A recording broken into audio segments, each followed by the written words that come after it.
Well, well, Mr. Valentine. I thought you had forgotten about little old me. May have walked out of the den, Irma, but I'd never walk out on you. Amari's downstairs, you big flirt.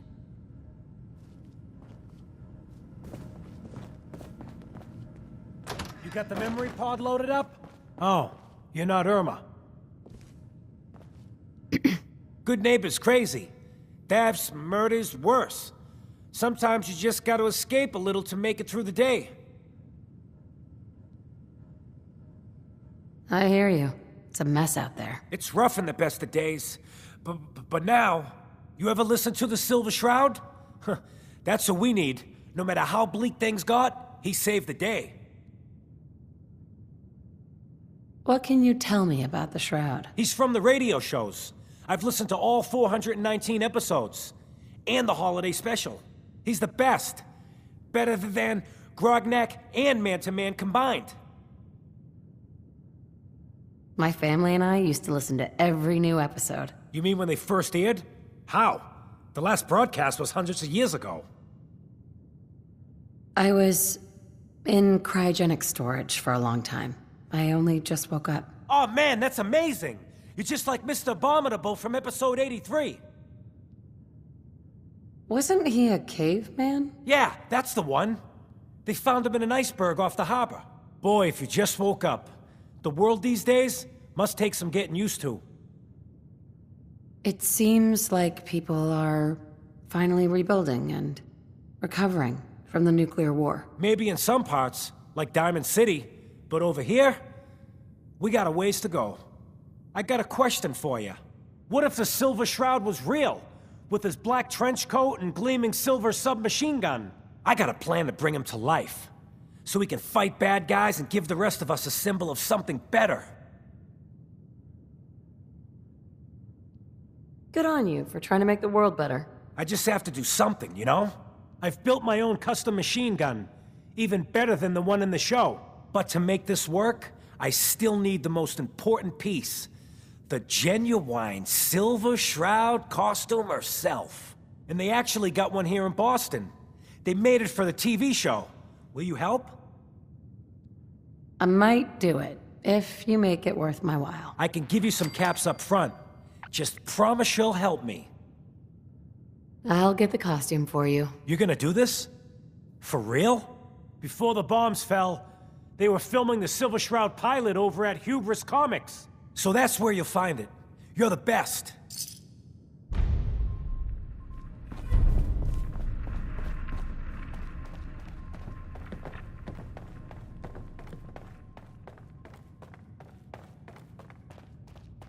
Dr. Amari? Yes? I take it this isn't a social call. We need your help, Doctor. I need the memories from a man named Kellogg. But he's dead. I know it's asking for a miracle, Amari, but you've pulled off the impossible before. Are you two mad?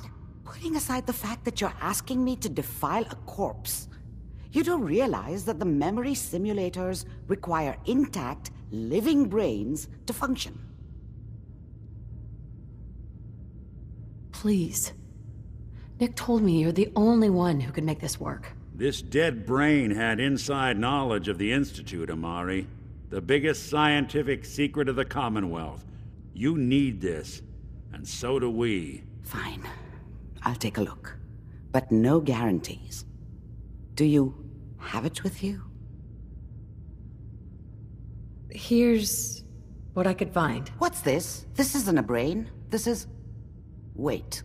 That's the hippocampus. And this thing attached to it? A neural interface? Those circuits look awfully familiar. I'm not surprised.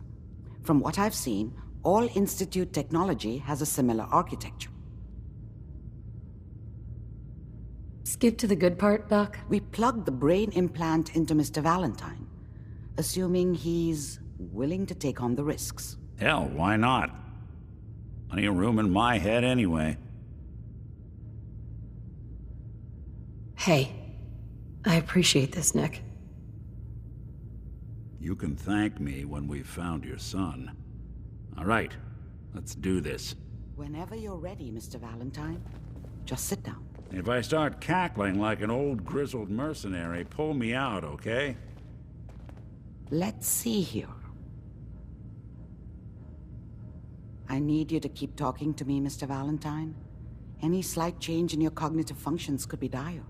Are you feeling any different? There's a lot of flashes.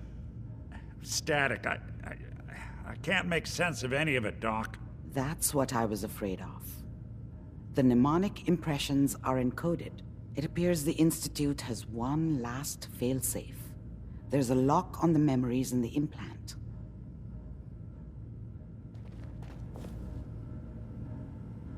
More problems? Seriously? It's not like anyone has ever done this before.